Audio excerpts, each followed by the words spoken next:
Welcome to Lookouts and Waterfalls in the Blue Mountains, Episode 11, Let Our Videos Be Your Guide. In this two-part episode, we drive to the Valley of the Waters between Wentworth Falls and Lura to visit 3 lookouts and 5 waterfalls. Hello and welcome. We've travelled to the end of Fletcher Street to the Conservation Hut, where we'll take the Valley of the Waters trail to the turn-off to our first location, Lyrebird Lookout. After that, we'll go to the Queen Victoria Lookout back on the Valley of the Waters track. And after that, we'll briefly stop at Empress Lookout, as it's not very memorable. After that, we'll find our way to Isobel Falls up the valley. And then we'll climb down to Empress Falls in the valley. And lastly, we'll work our way down the valley to Sylvia Falls and hopefully Upper and Lower Lador Falls. For the dedicated walker, there are 3 more waterfalls further down the valley: Flat Rock Falls, Britannia Falls and Vera Falls. We will not be going to them today as we do not have enough time to reach them. These are the roads we followed to get to the conservation hut. We followed the M4 motorway from Sydney onto the Great Western Highway and will turn off to the left into Falls Road, Redwood Falls, 39.4 kilometres from the bridge over the Nepean River. If your vehicle has a trip meter, set it to 0 as you exit into Falls Road.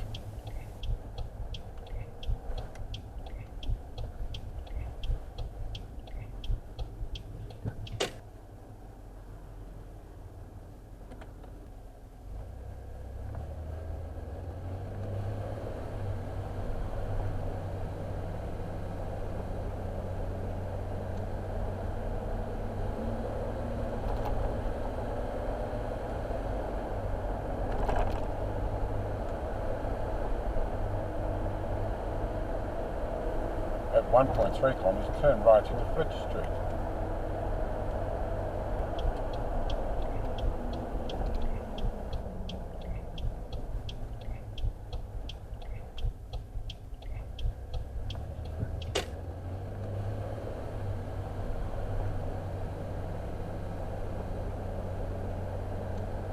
And at 2 kilometres, stop in the Conservation Hut car park.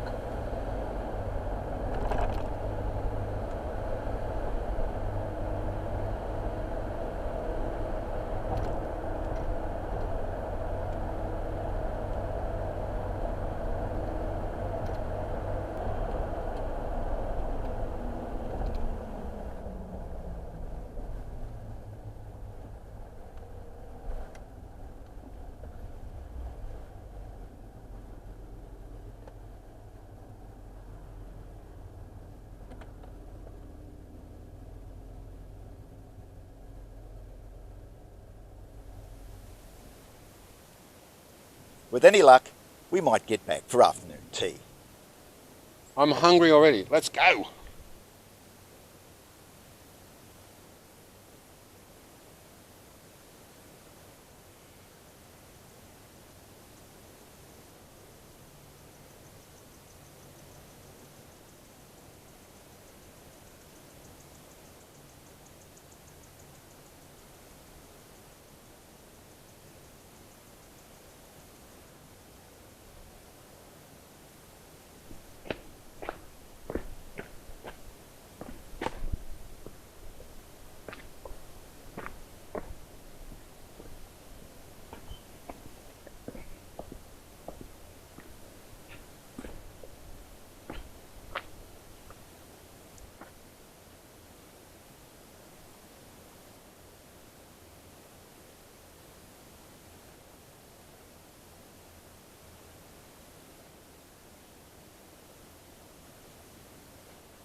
Tell us about this place, Graham. When this area was first discovered, little was thought of its sylvan beauties. The gorge below us was where the great Redwood Falls coal mine seams were first attempted. The path down the valley once terminated at the tunnel of the second coal seam, where a perfect valley of ferns, equal if not superior to anything on the mountains, some of them reaching to a height of 30 to 60 feet, that's 9 to 19 metres high, could be seen.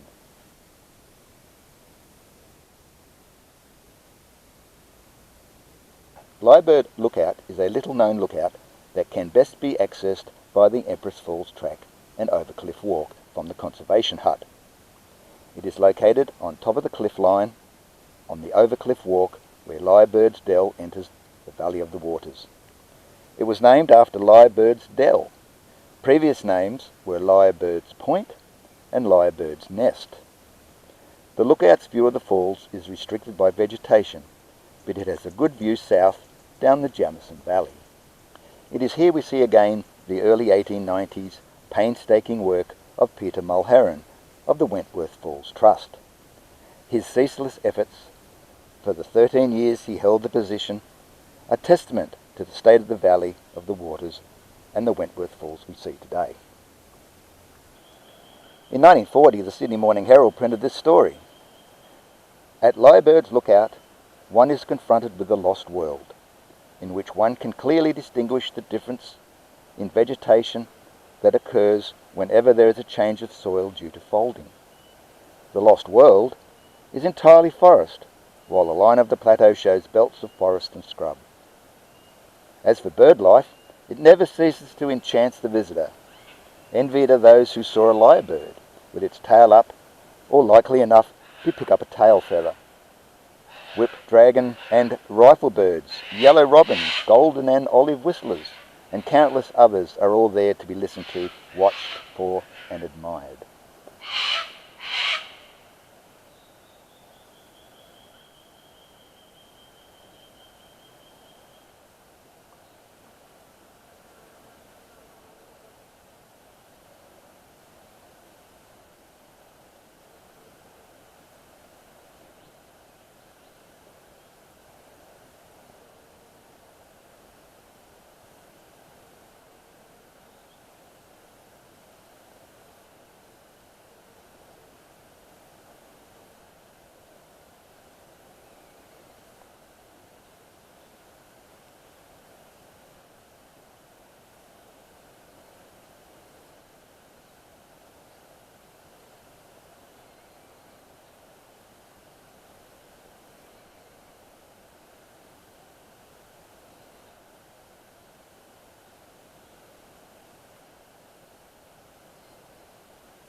Our second stop today is Queen Victoria Lookout, and that can be found back on the Empress Falls walking track. From the intersection with the Overcliff Walk, it's only another 150 metres, and from the hut it is 400 metres.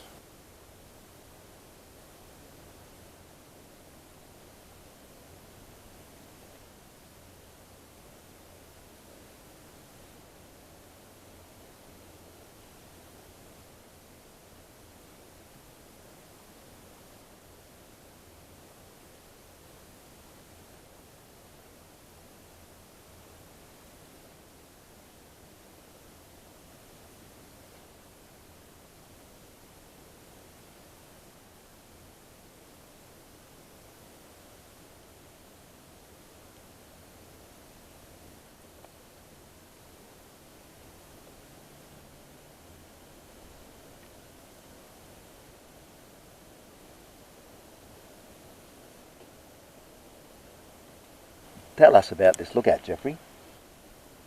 Queen Victoria Lookout is another fenced lookout that has views into the narrow section of the valley The views are made more dramatic by the sound of the waterfalls below and the mists which frequent the area. Again, the Empress Falls are only just visible with the main view extending down the Jemison Valley with King's Tableland on the left and Sublime Point on the right. The eastern edge of Mount Solitary and beyond are also visible. This lookout was named in honour of Queen Victoria, who reigned in Britain from 1837 to 1901. A previous name may have been Valley of the Waters Lookout.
We'll follow the Empress Falls walking track a little further along the escarpment to our next stop, Empress Lookout. The track is about 50 metres from the last lookout, and from the conservation hut it's a 450 metre walk. What do we know about this lookout, Graham? The Empress Falls Lookout is fenced and signposted. It's perched on a sandstone overhang above the valley of the Waters Creek and has a partial view down to the Empress Falls and into the canyon. The views are filtered through the surrounding trees. Historically, there is little of anything worthwhile to speak about this place. So I'll tell you about the Gladstone coal mine and the pendant tramway that was built near here on Inspiration Point. 3 different seams of coal and shale had been seen in the Megalong and Jamison valleys by Campbell Mitchell in 1870 and by Reverend William Branwhite Clarke in 1841 and 1871. In early 1885, several lots of land between Redwood Falls and Lura were purchased by Robert Henry Reynolds, a land developer and general wheeler and dealer from Sydney. He obtained mining rights for the land and incorporated the Gladstone Coal Company, along with Ernest Parish Stephen, Charles Bate, Matthew Henry Stephen, and Lewis Cohen as directors. Some of the land purchased was used by the mine. Much was subdivided and partially sold, thus creating the coal mining town of Gladstone. I'll speak further on the coal mine on Inspiration Point when we go there in the next episode.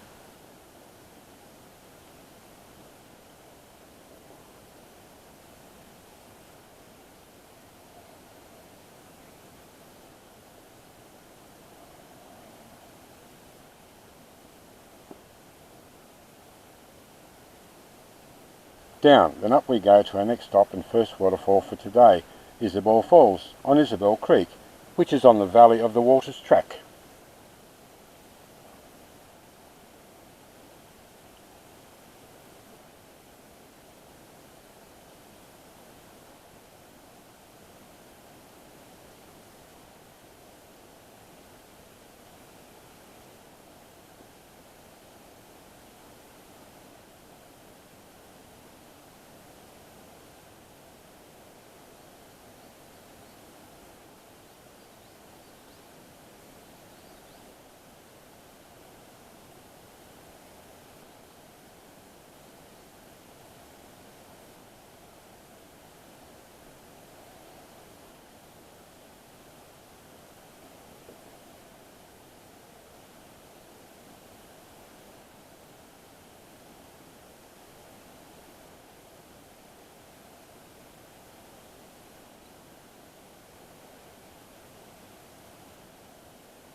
This is the intersection of the Empire Falls and Valley of the Waters tracks on our way to Isobel Falls.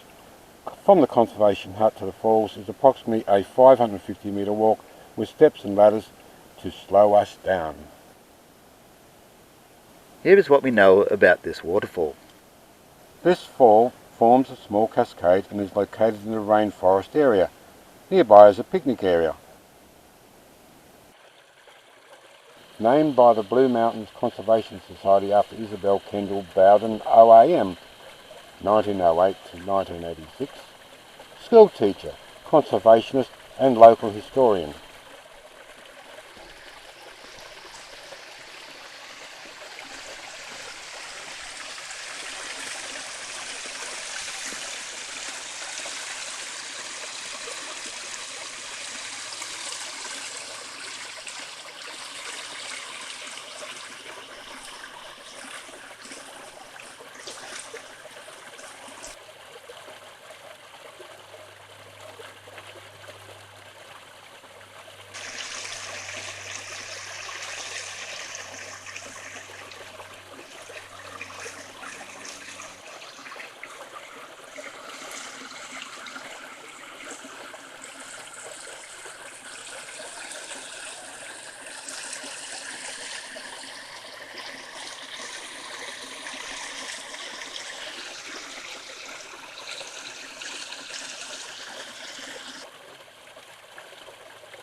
Here is a photograph of Isobel Falls from Victor Zebakin.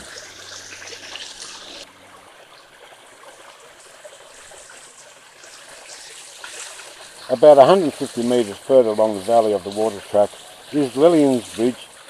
Since we are so close, let's take a look at it. Why not?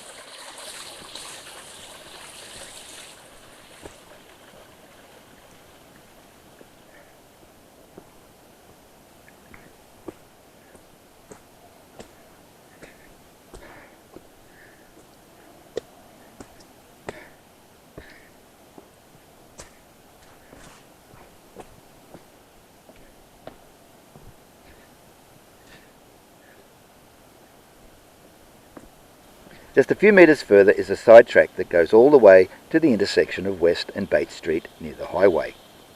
Along the way it passes under Edinburgh Castle Rock. We have places to visit down in the valley, so here's a photograph of the rock.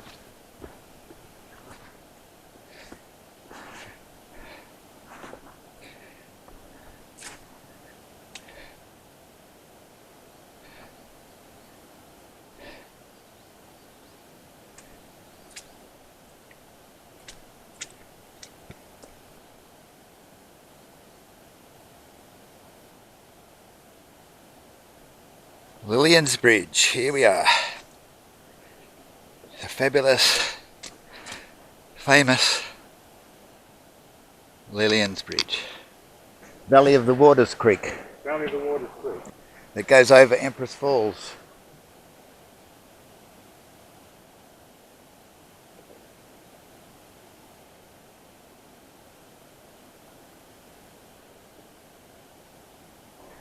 It's no surprise, we are very high up here. Can't really see the bottom. It's a long way down. Sandy bottom down there. The view from Lillian's Bridge. Not really that much you can see. We have retraced our steps to the Empress Falls walking track, and that is where we will leave you today. In part 2, we will continue to Empress, Sylvia and Upper and Lower Lador Falls to see some of the most spectacular landscapes we have seen so far. Whatever way you discover the Blue Mountains, we want you to have a safe and enjoyable experience. Whether you drive, catch public transport or cycle to the destinations we visit here, some walking is necessary. The walks are usually short but can contrast greatly, so you need to be aware of the risks. Have a safe and enjoyable sightseeing experience at these lookouts and waterfalls. Don't forget to subscribe and click the notification bell to be alerted when next we visit the Blue Mountains.